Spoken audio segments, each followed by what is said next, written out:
कि मैं पिछली बार देरी से पहुंचा था थोड़ा, तो अब की बार भैरव बाबा ने थोड़ी जल्दी बुलाया। तो सबसे पहले भैरव जी महाराज के चरणों में नमन करता हूँ। इस अरावली की पहाड़ियों में जो यहाँ पर दूर दराज से चलकर बड़े बुजुर्ग पहुंचे हैं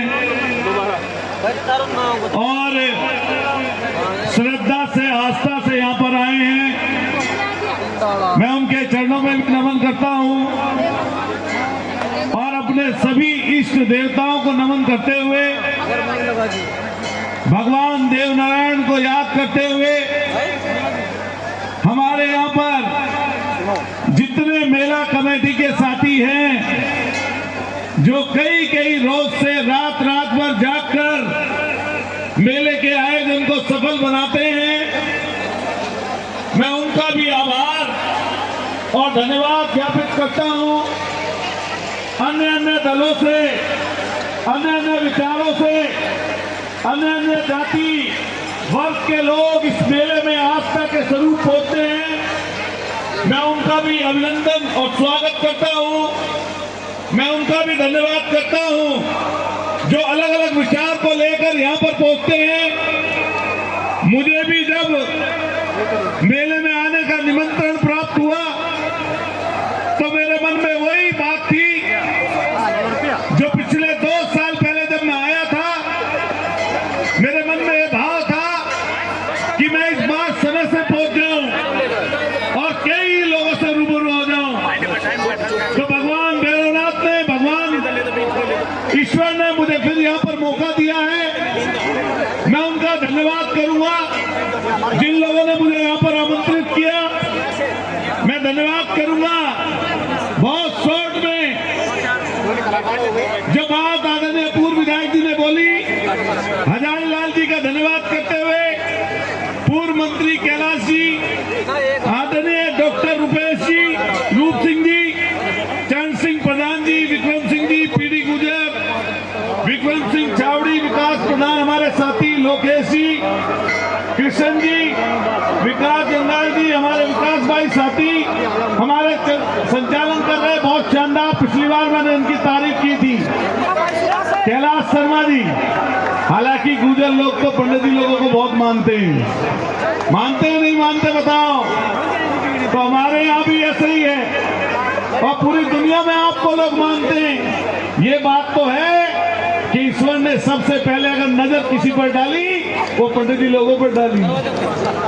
हंस रहे लोग, अरे बताओ सही बात है गलत है? अरे जब तो ज्ञान का भंडार है, जब तो आप देखते होंगे कहीं पर जाएंगे ज्ञान भरा पड़ा है। लेकिन ये बात मानना, इस लोकतंत्र में, लोकशाही में, देश की आजादी के बाद जब इस देश में संविधान लागू हुआ, उसके बाद जात के नाम पर, धर्म के नाम पर, पंथ के नाम पर, क्षेत्र के नाम पर, धन और विरासत के नाम पर कोई बड़ा और छोटा नहीं होता। बात सही है गलत है बता दो? अभी जब मैं नीचे बैठा था तो रूप सिंह जी जिक्र किए कि गुजर भवन शानदार बनने वाला है जयपुर में। मैं आपको बधाई दूंगा कि आप कहीं ना कहीं सामाजिक सेवा का काम कर रहे हैं। मुझे पता चला था कि जवाहर भाई साहब भी आने वाले हैं, मंत्री जी शायद थोड़ी देरी से पहुंचेंगे, लेकिन अगर वो होते तो उनके सामने कुछ बातें जरूर बोल कर जाता।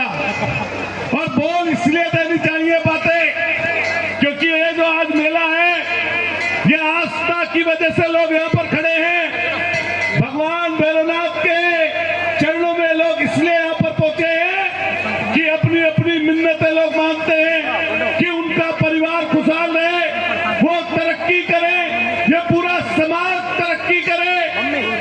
मैं भी कुछ दिन पहले का जिक्र करूंगा, यहाँ पर सब जाति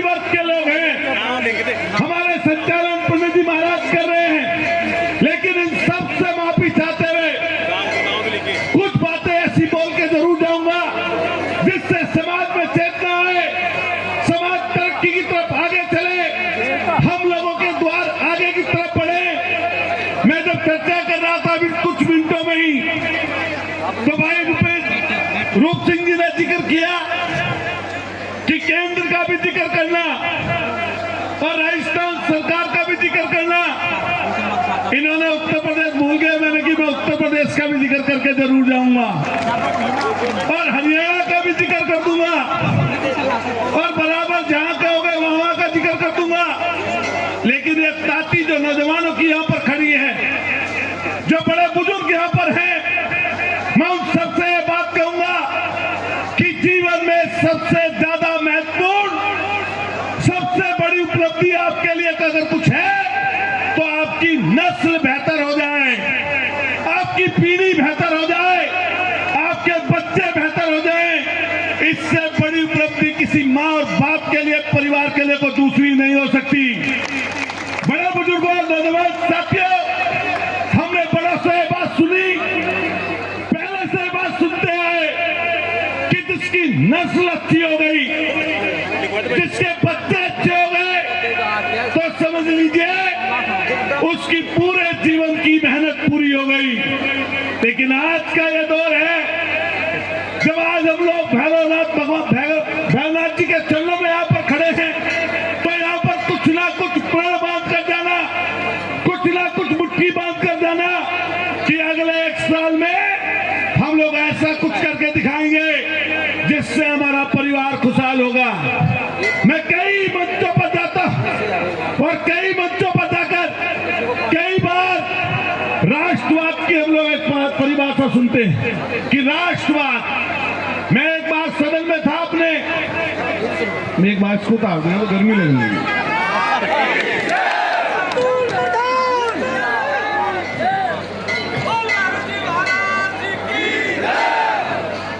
तो मैं सदन में था, विधानसभा अपनी, तो ऐसे ही कोई स्पीच चल रही थी, तो हमारे विपक्षी आदमी ने कहा कि अतुल प्रधान राष्ट्रवाद की बात करो। बुरा मत मानना पंडित जी, कोई बात करूंगा एक आध समाज की, तो राष्ट्रवाद की बात करो। मैंने कि तुम हमें जानते नहीं हो, ये गुर्जर जात, ये गुर्जर समाज, ये जन्मजात राष्ट्रवादी है। जन्मजात। जब जब मौका ऐसा आएगा कि किसी भी चीज से अगर देश को चुनना पड़ेगा, तो हमारे लोगों ने हमेशा साबित किया कि पहले देश और बाद में कुछ और। याद करिए वो लम्हा जब हम मां पन्ना ढाई का जिक्र करते हैं, वो देश की बात थी जिससे उनकी भक्ति थी, जिस पर उनका भरोसा था, उसका भरोसा नहीं तोड़ा उस माता ने और अपने बेटे को कुर्बान कर दिया। बात सही है गलत है बता दो। देश की आजादी के पहले और देश की आजादी के बाद, दोनों समय बाद अगर कभी देश की बात आई, राष्ट्र की बात आई, तो इस गुर्जर वीर कौम ने हमेशा छाती पर गोली खाने का काम किया, पीठ कभी नहीं दिखाई। मैंने यही बात सदन में बोली। मैंने कहा हम वंशज हैं मीर भोज के, हम वंशज हैं धन सिंह कोतवाल के, हम वंशज हैं उन लोगों के, इन रगों में जो खून दौड़ता है, ये खून ऐसा खून है कि देश की बात आती है तो सबसे पहले बॉर्डर पर गोली खाने का काम करता है। लेकिन यह भी बता दें, मैं सब लोगों से कहकर जाऊंगा और नौजवान साथियों से खास तौर से बात कहकर जाऊंगा कि आपकी नौजवान साथियों जिम्मेदारी बड़ी है। और क्यों नौजवानों की बात कर रहा हूं, जिनकी उम्र 20 साल है, 25 साल है, 30 साल है, 35 साल है, इनको 40 साल 50 साल का जीवन जीना है और इनके ऊपर 3 पीढ़ियां निर्भर है। एक इनके माँ बाप, दूसरे ये खुद और तीसरे आने वाली नस्ल। इसलिए आपका बेहतर होना जरूरी है, ये बात समझना। इस मंच पर चाहे वो किसी दल पार्टी के लोग हों, किसी भी दल पार्टी के लोग हों, लेकिन मैं बिल्ला लपेट कहना चाहता हूं होती है, ऐसे ही गुर्जर समाज के बहुत सारे संगठन हैं। मैंने हमेशा ये बात कही, बोलो भैरव जी महाराज की, मुट्ठी बंद करो, जोर से बोलो, बोलो भैरव जी महाराज की।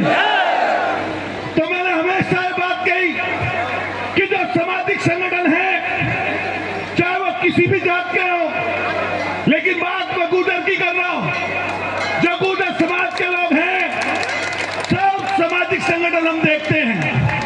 कोई जिले का गुर्जर समाज का संगठन का अध्यक्ष, कई लोग राष्ट्रीय अध्यक्ष भी हैं। मैंने सबसे कहा कि समाज से बड़ा कोई नहीं हो सकता। इसलिए समाज के जो संगठन हैं, जिसकी सरकार आती है, कई बार उधर की तरफ दौड़ पड़ते हैं, लेकिन सामाजिक संगठनों का काम किसी सरकार के पीछे दौड़ने का नहीं है। सामाजिक संगठनों का काम है कि समाज को उत्थान की तरफ लेकर जाए। समाज में जो कुरीतियां हैं, समाज में जो अंधविश्वास है, समाज में जो बुराइयां हैं, उनको मिटाने के लिए प्रयास करें। जो आपका उभरता हुआ सितारा है, जो आपका बढ़ता हुआ व्यक्ति है, उसको आगे बढ़ाने का काम करें, ना कि पीछे की तरफ ले जाने का काम करें। मैं जब पुष्कर में था, तो अचानक मुझे माइक पंडित जी जब मिला, जिस समय जनता सामने लड़ने के लिए तैयार बैठी थी पुष्कर में, ध्यान करो वहां, जब मेरे पास माइक आया तो मुझसे कहा गया कि तुम नौजवान साथियों को रोक सकते हो। और मैंने मंच से ये बात कही थी, आप ध्यान रखना कि जब दो ताकतें एक समाज में पैदा हुई हो, अगर विपरीत दिशा में जोर लगाती हैं, अगर उल्टा जोर लगाती हैं, तो समाज का नुकसान होता है। और अगर एक तरफ जोर लगाती हैं, मुट्ठी बंद करके इकट्ठा होकर, तो समाज का भला होता है। और वही मंच पर मैंने यह भी कहा था कि एक विरासत, संघर्ष की विरासत, ऐसी विरासत जिसने हमें संघर्ष करना सिखाया, जिसने हमें ताकत का परिचय कराया, वो विरासत कर्नल करौरी के रूप में हमें मिली। और दूसरी तरफ विरासत राजेश पायलट, किसान नेता, देश के नेता के रूप में हमें मिली। और ये विरासतें जो हैं, इनको संजो कर रखने की जिम्मेदारी हमारी है। हमारी मतलब हम सब की है। मैंने कही थी ये बात कि विधायक बनने का मौका लगे तो टांग मत खींचना, बना लेना। सांसद बनाने का मौका मिले, पीछे मत खींचना, बना लेना। और एक और बात कही थी जिसको आपको अच्छा लगेगा, अगर मुख्यमंत्री बनने का मौका मिले तो मुख्यमंत्री बना लेना। ये इसलिए कह रहा हूं, मैं इसलिए कह रहा हूं, आज के मुख्यमंत्री आपके हैं जो इसी राजस्थान के, मैं इस मंच पर बुराई करने के लिए खड़ा नहीं हुआ किसी दल और पार्टी की, लेकिन ये जरूर कहूंगा कि इसी राजस्थान में 25 जिलों में गुर्जर रहते हैं। 25 जिलों में ऐसे हैं, कई लोगों को चाहे जिता दे और कई लोगों को चाहे तो हरा दे। बात सही है गलत है, लेकिन जो समाज की बात आती है तो जाइए हरियाणा में तो एक राज्य मंत्री, आइए राजस्थान में एक राज्य मंत्री, और जाइए उत्तर प्रदेश में तो एक राज्य मंत्री। और टक्कर की बात करते हैं किससे? टक्कर की बात करते हैं पायलट से। अरे बताओ, मैं खुला कह रहा हूं इस मंच से, मैं खुला कह रहा हूं इस मंच से कि पूरे देश में अगर मुख्यमंत्री की दौड़ में कोई समाज का व्यक्ति है तो वो बस एक ही है। इसलिए कह के जाएंगे हम आप, मेरे दल और पार्टी की वजह से खड़ा नहीं हुआ इस मंच पर। भगवान ने बुलाया यहाँ पर, मंदिर कमेटी के लोगों ने बुलाया यहाँ पर, और समाज के रूप में जितनी अन्य जाति के लोग यहाँ पर खड़े हैं, बैठे हैं, उनको अपना आदर्श मानते हुए मैं आप सब लोगों से, नौजवान साथियों से, मंदिर कमेटी से, एक एक व्यक्ति से कह के जाऊंगा कि जात के नाम पर कभी किसी को छोटा और जात के नाम पर कभी किसी को बड़ा मत मानना। अगर किसी को छोटा मानोगे तो कोई तुम्हें भी छोटा मानेगा। इसलिए ध्यान रखना, कोई महापुरुष हो, किसी भी जाति में जन्मा हो, उसका आदर करना और कभी मंच से, माइक से, सार्वजनिक जगह पर अकेले बैठकर कभी जनता के बीच में, लोगों के बीच में कभी किसी जाति के लिए अब सब नहीं बोलना। जो लोकतंत्र में, लोकशाही में जातियों को तोड़ते हैं वो छोटे रह जाते हैं, और जो लोकतंत्र, लोकशाही में जातियों को जोड़ते हैं वो बड़े बन जाते हैं। ये बात ध्यान रखना। अभी जिक्र चल रहा था, जानते हो आप क्या ताकत होती है समाज में, क्या ताकत होती है सामाजिक संगठनों में। अगर इसकी बानगी देखनी है तो जाइए पंजाब, पूर्व के मुख्यमंत्री के बेटे प्रकाश बादल, आपने देखा होगा गुरुद्वारे के सामने समाज के लिए माफी मांगते हुए गले में तख्ती बांधकर बैठे थे, तख्ती डालकर। कई लोग पता नहीं होगी ये बात, उन्होंने कई बेअदबी कर दी सिख समाज की शान में, या कुछ गलत बोल दिया, उसकी माफी ऐसे उन्हें नहीं मिली, गले में तख्ती टांगी। इतने बड़े आदमी ने गुरुद्वारे की चौखट पर बैठे और कई बूट पॉलिश करनी पड़ी, बर्तन मांजने पड़े, और तख्ती गले में डांग कर ये कहा कि मैं समाज से माफी मांगता हूं। ये ताकत होती है समाज। अभी एक घटना हुई आपके इसी राजस्थान में, मैं जातियों को जोड़ने की बात करके जाऊंगा, कोई पूरा मत मानना। एक लड़का है नौजवान जिसका नाम है नरेश मीणा, है या नहीं है बताओ। मैं तो देख रहा आजकल उनके गांव के सामने नरेश की ढानी लोग बोर्ड लगा दे रहे, बताओ लगा दे रहे नहीं लगा दे रहे। लेकिन हमेशा जानना, जब कोई जातियों को लड़वाने की बात करे तो उससे पीछे हट जाना, जातियों को जोड़ने की बात करना। मैं इस बात की तो पैरवी नहीं करता कि किसको उसने चाटा मार दिया असली उनको, लेकिन एक चीज की पैरवी जरूर करता हूं, जब अगली बार कोई बेईमानी करेगा अधिकारी तो उसे डर लगेगा कि तेरे मुंह पे ये आएगा थप्पड़ डाल। सही बात है गलत है? जब अगली बार बेईमानी कोई करेगा तो उसे नजर आएगा कि बेईमानी करेगा, तो अगर गलत काम करेगा तो ऐसा भी हो सकता है कि दो तान के मारे को लपाड़े। बात सही है गलत है? मैं तो सोच रहा था कि आज टोंक जाऊंगा नरेश से मिलने, लेकिन पता चला रात हो जाएगी। एक दो दिन में फिर पहुंचेंगे। नौजवान साथियों से अपील करूंगा कि कोई महापुरुष हो, बाबा साहब को मानने वाले लोग हो, भीमराव अंबेडकर साहब को, कोई सरदार पटेल जी को मानने वाले हो, कोई चौधरी चरण सिंह जी को मानने वाले हो, कोई पंडित राम बिस्मिल जी को मानने वाले हो, कोई शहीद आजम भगत सिंह जी को मानने वाले हो, और कोई किसी भी महापुरुष को मानने वाला व्यक्ति हो, आप कभी भी किसी महापुरुष की शान में कभी गलत शब्द मत बोलना। ऐसे लोग जुड़े हैं। अभी एक घटना हुई उत्तराखंड में, आपने देखा होगा राजा साहब की घटना, देखी नहीं देखी? चैंपियन नाम है उनका, चैंपियन। बात सही है गलत है? हमने कहा घटना तो हो गई, लेकिन हमें सामाजिक लड़ाइयां नहीं लड़वानी। हम जात का झगड़ा नहीं चाहते, हम जाति से जाति को कभी लड़ाने की बात नहीं करेंगे, कभी लड़ाने की बात नहीं करेंगे। और हमने वहां कहा कि समाज के बुद्धिमान और अच्छे लोग निकलकर सामने आए और इस झगड़े का पटाक्षेप करें। आपसे भी ये बात कहते हुए बात समाप्त करूंगा।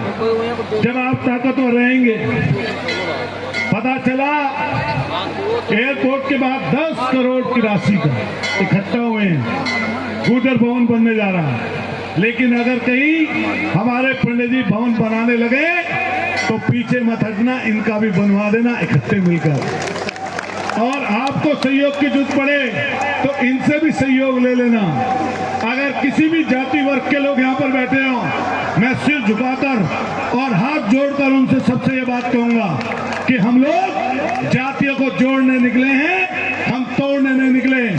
अपने समाज का सम्मान करना, अपने समाज को तरक्की की तरफ लेकर जाना, अपने समाज के लिए अच्छा सोचना, अपने समाज को संस्कार देना, अपने समाज से संस्कार लेना, उसको बेहतर बनाना जातिवाद नहीं होता।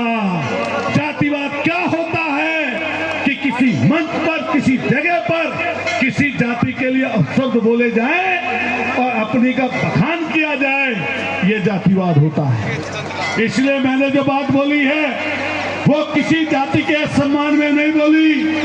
मैं जहां से विधायक हूं, दावे के साथ ये कह सकता हूं कि जितनी कौम वहां पर है, 2 बार चुनाव हारा, छात्र राजनीति में था, बिन माँ बाप था, बिना विरासत था, बिना पैसे के था, पहली बार चुनाव हारा, फिर 5 साल मेहनत, फिर चुनाव हारा, फिर 5 साल मेहनत। और जो व्यक्ति हमारे सामने कहा करता था Z+ की सुरक्षा लेकर घूमकर कि 25 साल तक कोई नहीं हरा पाएगा, हर एक जाति वर्ग के लोगों ने वोट दे दिया और वहीं पर पटकनी देकर आया।